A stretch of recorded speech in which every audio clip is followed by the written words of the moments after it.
Hello, my name is Rebecca Frost Davis, and I am the Director of Instructional and Emerging Technology at St. Edward's University in Austin, Texas. This presentation is a virtual version of the poster that David Waldron and I will present at the EDUCAUSE 2014 Annual Conference. St. Edward's University is committed to preparing students for the challenges and opportunities of the globally interconnected 21st century world, in which our graduates will need to collaborate effectively across geographic, cultural, and political boundaries, and in ways mediated by technology. Our Strategic Plan 2015 directs us that St. Edward's University graduates will be distinctive for their understanding of the world and its cultures and for being prepared to make significant contributions in an increasingly global world. As part of its strategy for preparing students for these challenges, the university has created global digital classrooms using high-definition video conferencing technology designed and implemented in partnership with Cisco. The Global Digital Classrooms support a larger strategy of global learning at St. Edward's that is infused throughout the curriculum, implemented through global initiatives, and enabled by a variety of technological approaches. By approaching video conferencing as part of a larger university strategy, St. Edward's University is able to improve usage of this technology. Global learning is a key element of curricular strategy. Again, our Strategic Plan 2015 directs us. The St. Edward's curriculum and co-curriculum will explicitly incorporate global perspectives and encourage students and faculty to share experiences from study abroad and international immersion, exchange, teaching, and service programs. The Academic Strategic Plan, developed through a faculty-led process in the 2013-2014 academic year, reinforces the university's strategic plan by setting a priority for the next 5 years of expanding global initiatives as a distinctive academic program of the university. The same academic planning process refined university essential learning outcomes that are used to guide the curriculum and for assessment. 2 of those outcomes are that students should be able to identify and analyze one's own spiritual and cultural perspectives and demonstrate respect for others' views and values, and that students should be able to integrate global perspectives and moral reasoning to make personal and professional decisions in pursuit of social justice. These global learning goals are implemented throughout the curriculum. For example, there are 2 Cultural Foundations courses required of all students. Students in these courses also participate in Global Understanding workshops, which are 3-hour experiential workshops that look for solutions for global problems like human trafficking or water rights. Faculty have also infused global themes throughout the curriculum, from programs like Global Studies or the Global Understanding Certificate to global elements in other domains like Global Business Consulting in the School of Management and Business. Because of our focus on global learning, St. Edward's helped develop the nationally recognized and used Global Learning Rubric as part of the Value Project of the Association of American Colleges and Universities. This rubric established measures for assessing global learning for a variety of dimensions, including self-awareness, perspective-taking, cultural diversity, personal and social responsibility, understanding global systems, and applying knowledge to contemporary global contexts. Our global strategy is also supported by faculty development efforts. The Faculty Institute for Global Studies created a culture of faculty interested in global learning by taking 8 cohorts of faculty on a 3-day annual retreat to read about and discuss global issues. In 2014, we instituted Global Innovation Fellows. These faculty receive a stipend to redesign a course with significant innovations aimed at promoting global learning. Fellows attended a 2-week Innovation Institute and will advocate with their colleagues for global learning throughout the year. Finally, we have established a faculty advisory board for global initiatives to offer feedback, advice, and guidance for all aspects of the university's global initiatives, including study abroad, international students, and technology for global learning. Global initiatives at St. Edward's University take in more than just study abroad. The university has established partnerships with universities around the world to create a diverse global network of people and academic resources for students and faculty at St. Edward's.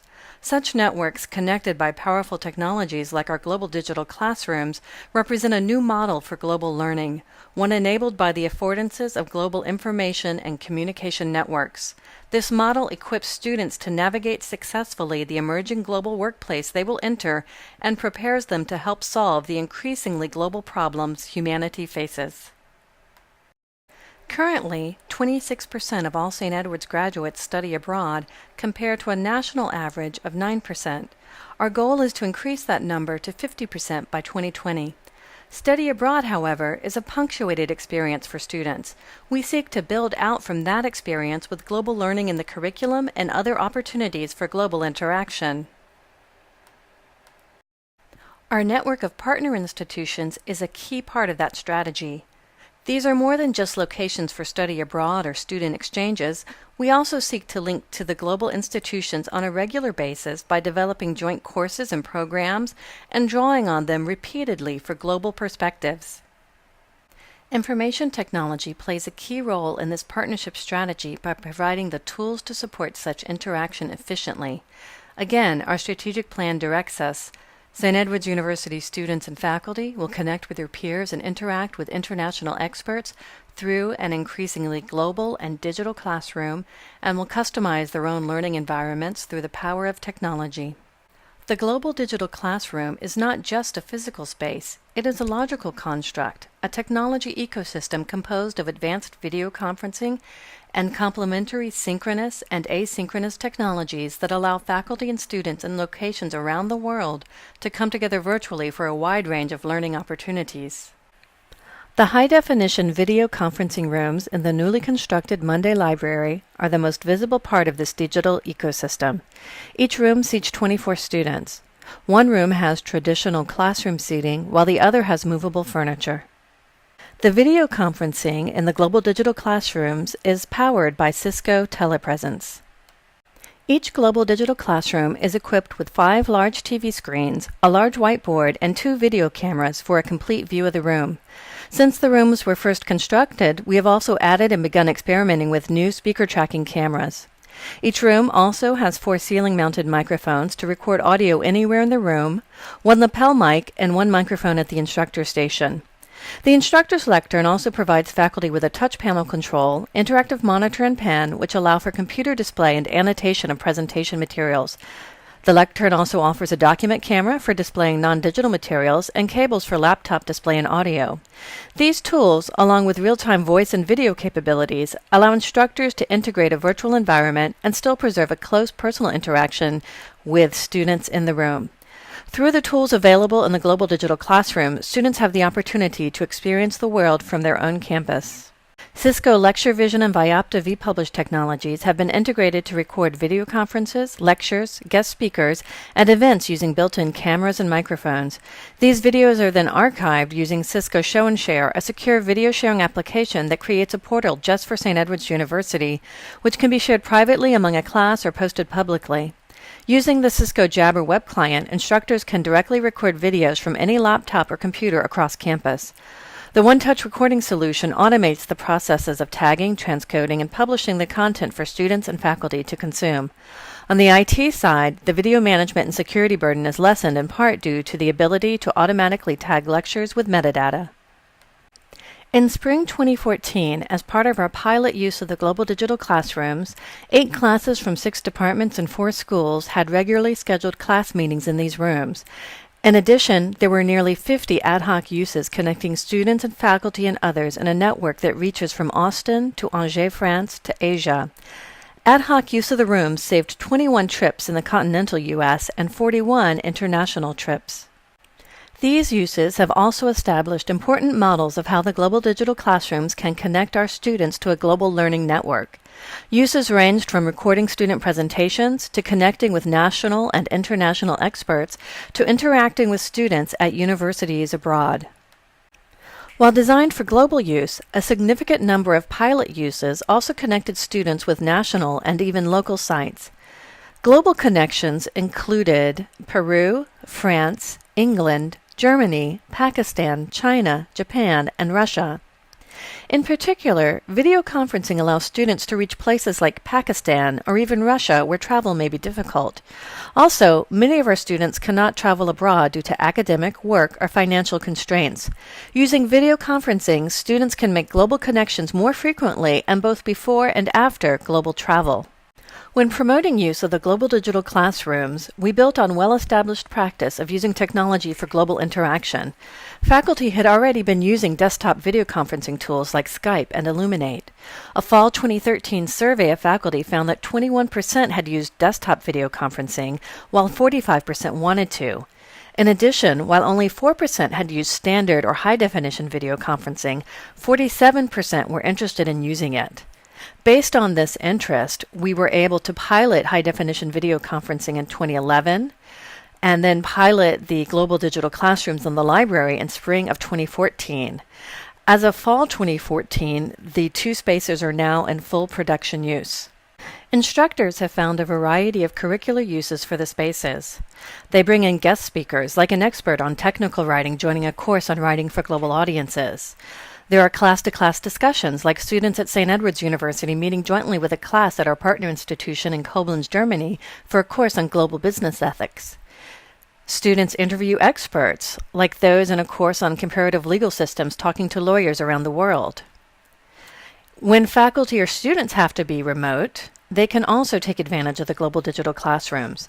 This summer, a student in a traffic accident was able to attend her class from her hospital room so she wouldn't get behind her cohort. Or a faculty member at a conference was able to still meet her class virtually. Students are also able to access locations where they might be otherwise barred, like a crime lab or countries where U.S. travel is banned. Finally, if students are away from campus for internships, they can still do reports back to their fellow students. It's been even more interesting to see all the other uses that have arisen once this capability was present on campus. The Kosmetsky Center of Excellence in Global Finance has used the rooms to bring in global perspectives and to share the expertise of our director with the world. During the South by Southwest Interactive Festival, St. Edward's hosted a global conversation on entrepreneurship education with experts from Stanford University, MIT, Chinese University of Hong Kong, as well as local speakers. The spaces have also been used for a number of meetings with our global partner institutions or with committee members who happen to be traveling abroad. They're useful for orientation for first-year in France students or our partner institution exchange students, for study abroad preparation, and for virtual recruiting events hosted by our admissions office. Our faculty members have been able to meet with external collaborators, and we've been able to conduct job interviews in the spaces. One particular challenge St. Edward's has faced is how to develop the partnerships we have with global institutions. We have discovered a process where we can build up to closer interaction with our partner institutions. First, a faculty member might invite a guest speaker from partner institutions. Then, faculty might visit each other's institutions. Next, they might have classes that share assignments between their students. And finally, faculty members might build up to a fully joint class. Our faculty have found a variety of pedagogical outcomes from using these spaces. They are able to model global interaction for their students. They're able to build learning networks. For example, an instructor who teaches human trafficking connects her students with activists in the area of human trafficking. There are chances for just-in-time learning on current events, as when global studies students met with students in Russia to discuss the current events in Ukraine. The spaces allow for peer-to-peer interaction as well. For example, first and second-year cohorts in an environmental management program were able to meet, although the second-year cohort was in France. The rooms are also good for connecting local or national experts. Digital media entrepreneurs join class from the convenience of their own office. They're also good for accessing remote expertise, so students might read an article and then meet live with the author of that article. Faculty have developed a number of best practices for integrating video conferencing into their overall course. They work within the global digital classroom ecosystem, making the most of the virtual video conferencing interaction by adding complementary synchronous and asynchronous communication and collaboration tools. They use best practices for hybrid design by preparing for live interaction and linking in and out of class activities. When they are in the live interaction, they moderate the conversation and often have students prepare questions in advance and have those questions ready to ask the remote speaker. Finally, it's very important to have a backup plan. Being able to Skype, use a telephone, or even have alternate activities planned is good when video conferencing might fail due to a poor connection at the other end. After the video conference is over, faculty and students are also able to use the video captured for later review. Faculty feedback on the room has been favorable. One faculty member noticed that the higher quality audio and video allows for increased interaction between her students and a remote expert or class than interaction over Skype. Another faculty member noted that it was easier than bringing a speaker to campus. Students are also more comfortable interacting in the classroom setting than they might be at a formal presentation by a guest speaker. Finally, as Dr. Cheryl Cross, director of the Kosmetzky Center, explains, the global classroom provides unlimited opportunities for bringing students and experts from around the world to exchange knowledge and perspectives. Our support of the global digital classrooms has focused on moving from powerful support to empowered users. We started off with a dedicated staff position to support the global digital classrooms and required lead time to allow for training of users. Substantial documentation is available online, some of it developed in partnership with Cisco through their Accelerated Success program. After we put the rooms into pilot use, we began to develop iterative usability efforts. These have resulted in simplified interfaces, labeling of equipment, and videos for faculty about how to use the rooms. All users are required to have upfront training if they've never used the room before. We've also developed several different champion users, including the 2014 pilot faculty, as well as our Global Innovation Fellows. Because of demand to use the global digital classroom, we've had to expand support of the spaces after regular business hours. In the evening, for courses in the School of Management and Business, we've been able to train student workers to support the rooms. We've also established processes for how to handle requests for after-hours use, both during library hours and after library hours. When you are video conferencing with collaborators on the other side of the globe, sometimes it is necessary to meet in the middle of the night. As the high-definition video conferencing rooms have moved into regular use, we've had to develop new policies for how we schedule the spaces. For course use, we've had to prioritize criteria for which faculty get to use the room. Those criteria first are which technology is used, with video conferencing being privileged over recording. We also evaluate how frequently faculty members plan on using the rooms. This approval process for course room assignment integrates deans, the Office of Academic Affairs, and the registrar's office. We also have a fully developed ad hoc request process which is handled through the event scheduling platform 25 Live. When someone requests to use the room, that request is passed on to a committee from Media Services and Instructional Technology who will validate use of the room and also be apprised of upcoming use. All first-time users must go through a training so that they are comfortable with using the spaces on their own.